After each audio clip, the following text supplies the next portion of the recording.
अलक्षित सूर्य को देता हुआ अर्घ। शताब्दियों से गंगा के जल में इसी तरह अपनी एक टांग पर खड़ा यह शहर बनारस अपनी दूसरी टांग से बिल्कुल बेखबर। जी हाँ, डिस्कवर बनारस में आज हम आपको लेकर आ रहे हैं बनारस के पक्के माहौल में, जहाँ सफर की शुरुआत होती है तंग गलियों से, जहाँ जीवन भी है, मृत्यु भी, ठहराव भी है, रफ्तार भी, अल्लड़पन भी है तो अंदाज भी। जी हाँ, ये है बनारस का पक्का महाल।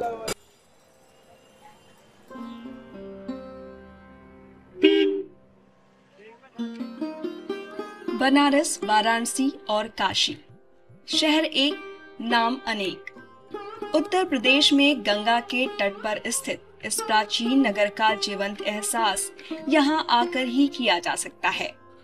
सदियों से पुण्यभूमि और तीर्थभूमि के रूप में प्रसिद्ध बनारस आज भी पर्यटकों, तीर्थयात्रियों और अन्वेषकों को निमंत्रित करता है। बनारस हर व्यक्ति के लिए अलग अलग रूप से उद्घाटित होता है। धर्म, दर्शन और साहित्य से संपूर्ण मानव जगत का हित साधने वाला यह शहर किसी घने रहस्य की तरह आकर्षक है। बनारस का उल्लेख आते ही सबसे पहले याद आता है बनारस का पक्का महाल। गंगा नदी के 4 मील लंबे तट पर ऊंचे घाटों के पीछे बसे हुए पक्के महाल में पत्थरों से बने भवनों, हवेलियों, राजप्रसादों और सामान्य घरों को एक साथ मिलाती 50 मील लंबी गलियों के विभिन्न गढ़ों में प्रत्येक प्रदेश के निवासियों की कला, संस्कृति, उपासना और रीति रिवाज के सब क्रम सुरक्षित हैं।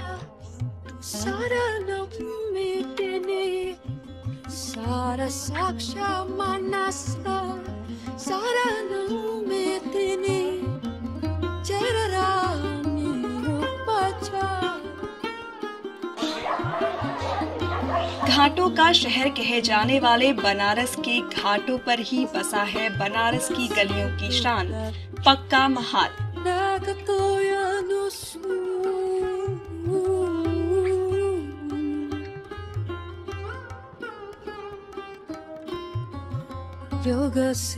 सुबह के सूर्य की बलखाती और इठलाती ललचौही पहली किरणों के आगमन के पहले ही ये घाट जग जाता है।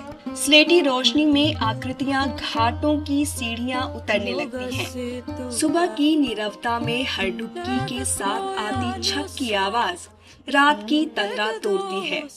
धीरे धीरे बजती घंटियों की लय एक कोरस बन जाती है और बनारस का पक्का महाल जागता है। बनारस नगर जरूर है, लेकिन यहाँ नगर की आपाधापी नहीं है। बनारस की शिल्पलय ही इसे बिखरने और बदलने से बचाती है। यहाँ सब कुछ धीरे धीरे होता है, कुछ भी अचानक नहीं होता, किसी आश्चर्य की तरह। इसीलिए हिंदी के कवि केदारनाथ सिंह ने लिखा है, इस शहर में धूल धीरे धीरे उड़ती है, धीरे धीरे बजते हैं घंटे, शाम धीरे धीरे होती है। यह धीरे धीरे होना, धीरे धीरे होने की सामूहिक लय दृढ़ता से बांधे है समूचे शहर को।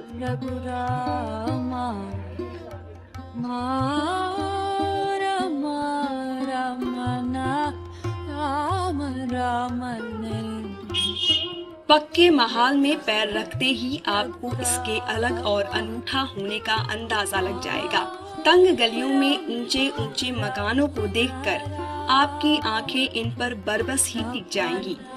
परंपराओं की रंगत लिए पक्के महालों के मकानों में एकता का प्रतीक है, जहां हर मकान की छत एक दूसरे से जुड़ी होती है। घर की दीवारों पर बनी नक्काशी में भगवान से लेकर आम जन तक की झलक मिलती है। कला और रंग के मिलन से घरों को सजाना पक्के महाल के रईसों की शान है।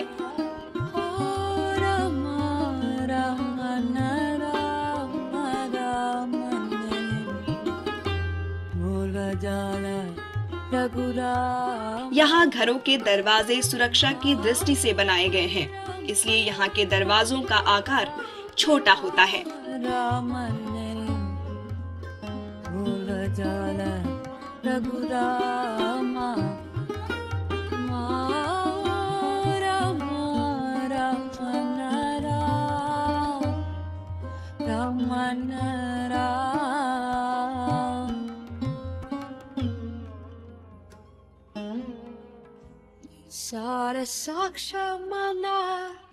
बनारस का पक्का महाल किसी नए यात्री के लिए पूरा तिलिस्म है।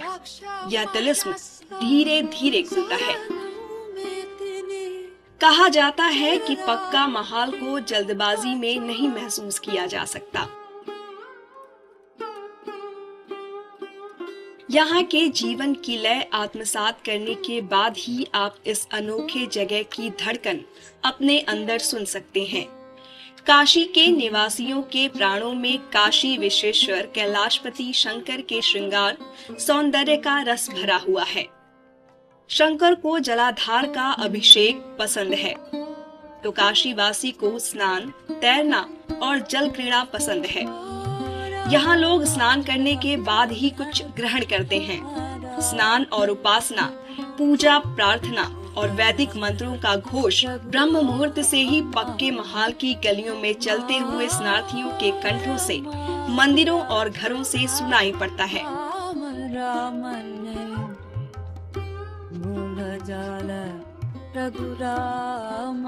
बनारस के बारे में कई महान लोगों ने अपने विचार व्यक्त किए हैं। प्रसिद्ध दार्शनिक मार्क ट्वेन ने कहा है कि यह शहर इतिहास और किंवदंतियों से भी पुराना है। वहीं मिर्जा गालिब ने लिखा है कि बनारस काबाए हिंदुस्तान है। मोक्ष और भोग की काशी कहा जाने वाला ये शहर जीवन मृत्यु के चक्र से घिरा है और पक्के महाल के लोग हर दिन इस चक्र से दो चार होते हैं।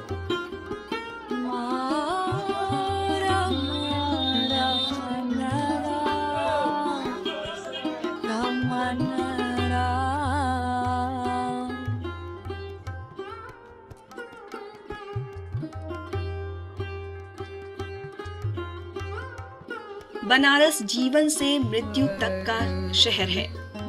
पक्के महाल की गलियों से ही गुजरता है मणिकर्णिका घाट पर शवों को ले जाने का सफर। इसलिए यहाँ के लोग राम नाम सत्य है जैसी आवाजों को सुनने के अभ्यस्त हो चुके हैं। बाजे गाजे, घंटे घड़ियाल, हरि बोल बोलो हरि राम, हर कहो जी हर कहो जी, श्री राम श्री राम, राम नाम सत्य है। ये आवाजें शव ले जाने वाले समूह विभिन्नता, प्रादेशिक और धार्मिक रीतियों के अनुसार शव की शमशान यात्रा के समय बोलते हैं। हरिश्चंद्र घाट हो या मणिकर्णिका शमशान घाट, दोनों का रास्ता पक्के महाल से ही होकर जाता है।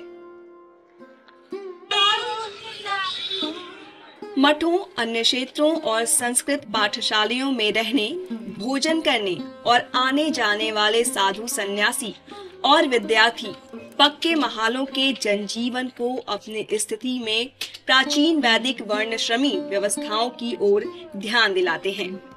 इन पक्के घने बसे महालों में सिखों की संगतें हों, मुसलमानों की मस्जिदें हों, अलग अलग संप्रदायों के दार्शनिक स्थल हों, सभी स्थानों की पाठ ध्वनि, मुल्ला की आजान, भजनों और गीतों की लहरियां, यहाँ तक कि प्रसाद वितरण की आवाजें सार्वजनिक स्थानों से आती ही रहती हैं।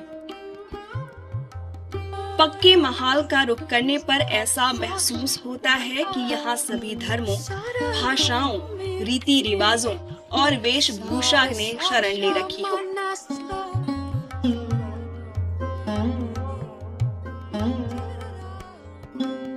बनारस में जो आज की बस्ती है, इसमें बहुत बड़ा श्रेय मुगल काल में अकबर के समय का है। उस समय बड़ी बड़ी चीज़ें यहाँ बनी, जैसे बूंदी का महाराज का परकोटा, मान सिंह जयपुर वाले का परकोटा, मान मंदिर, और सर्वोपरि टोडरमल के लड़के गोवर्धन द्वारा निर्मित काशी विश्वनाथ का मंदिर, जिसे औरंगजेब ने तोड़ा। तो इन सब के चलते बहुत बड़ी बस्ती इन सब के चारों तरफ बढ़ गई और बढ़ती जा रही थी। फिर 18वीं सदी के अंत में एक और गुजराती भाइयों का, व्यापारियों का आगमन, इससे यहाँ से लेकर पश्चिमी भारत और अफ्रीका तक का व्यापारिक संबंध हो गया। उसके साथ ही उसी समय ईस्ट इंडिया कंपनी का बंगाल इत्यादि में, तो सब मिलाकर के व्यापारियों ने भी इसकी बड़ी उन्नति की।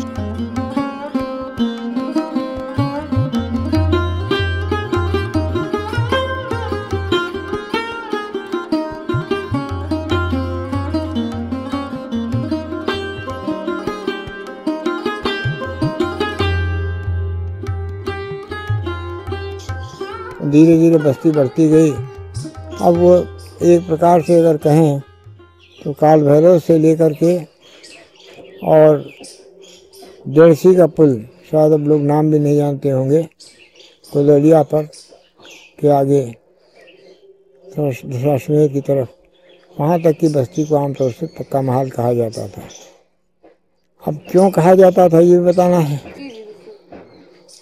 ये एक तरह से सारी संस्कृति का दो भागों में विभाजन है। इधर सब पक्के बड़े बड़े मकान और शहरी संस्कृति, इसमें खाने पीने, उठने बैठने, पहनने ओढ़ने, सारे व्यवहार में शहरी संस्कृति। और इसके बाहर जो स्थान थे, विशेष रूप से चौक के उस पार से लेकर के दारानगर तक, इसको कच्चा महल कहा जाता था। इसमें और भी जुड़ सकते हैं। इसकी संस्कृति जो थी वो शहरी और ग्राम संस्कृति के बीच की थी। ग्राम संस्कृति की ओर ज़्यादा झुकाव था। इन लोगों की बोली भोजपुरी थी, जबकि शहर में अधिकांश में अवधी मिश्रित थी। और इन लोगों का रहन सहन ढंग इत्यादि सब ग्राम संस्कृति का बड़ा अच्छा उदाहरण था। बड़े बड़े लोग इसमें हुए, परिष्कृत लोग हुए, इन्होंने संस्कृति अपनी नहीं छोड़ी।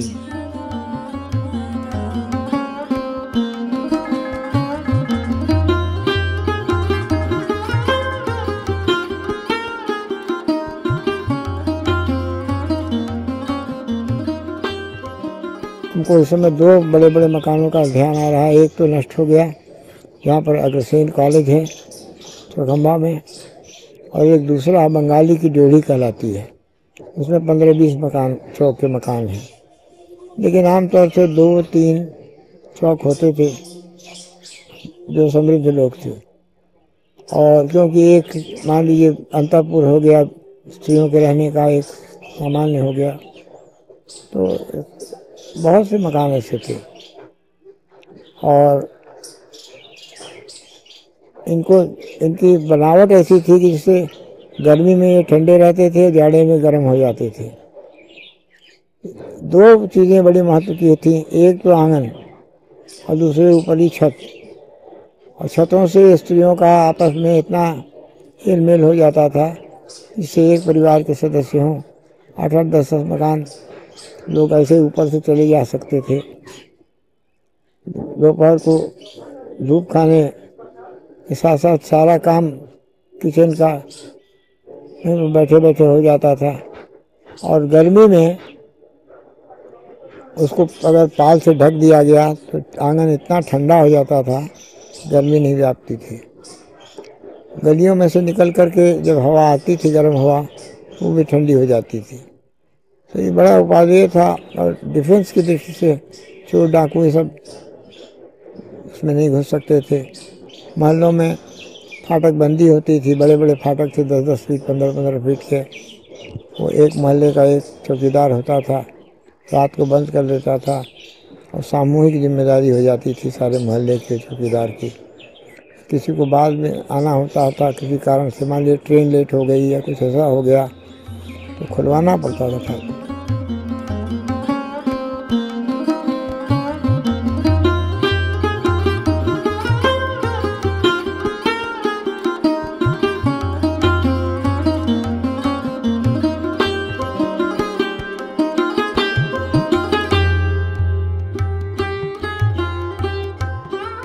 बड़ा नाम था मोहल्लों का। अच्छा, आपको एक मोहल्ला बताएं जो कि जिसमें केवल एक परिवार के लोग थे लेकिन 20 मकान हो गए थे। उसको कहते हैं गोपाल दास शाह लेन, शाह का मोहल्ला।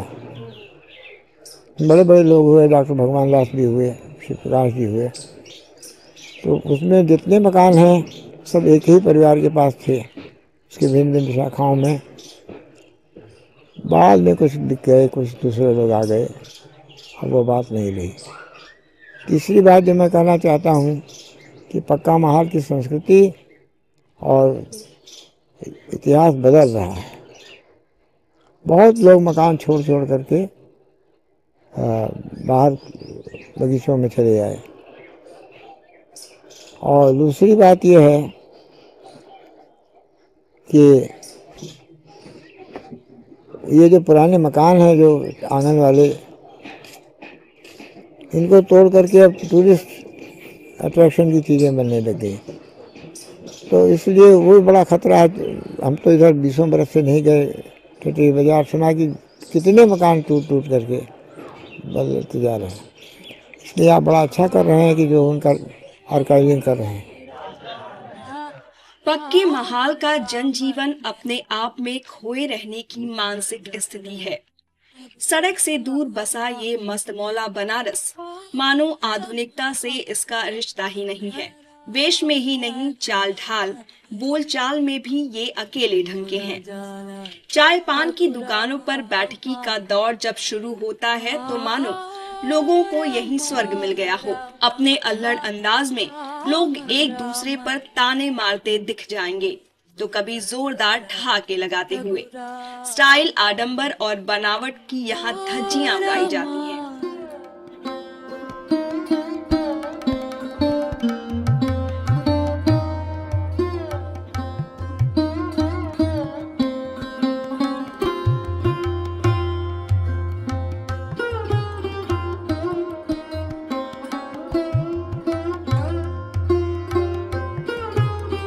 लहर जानवी की उठकर यहाँ पे मस्तक झुका रही है स्वर्ग जाने का ये रास्ता यहाँ की सीढ़ी बता रही है। ये वो शहर है जहाँ की धरती अदब से चलना सिखा रही है। ये वो बनारस है पैर जिसका पवित्र गंगा धुला रही है। गंगा नदी के किनारे बसा पक्का महाल गंगा की लहरों से ही फलता फूलता है। यही कारण है कि मोक्ष की तलाश में आने वाले लोग इस पक्के महाल में ही अपना ठिकाना ढूंढते हैं।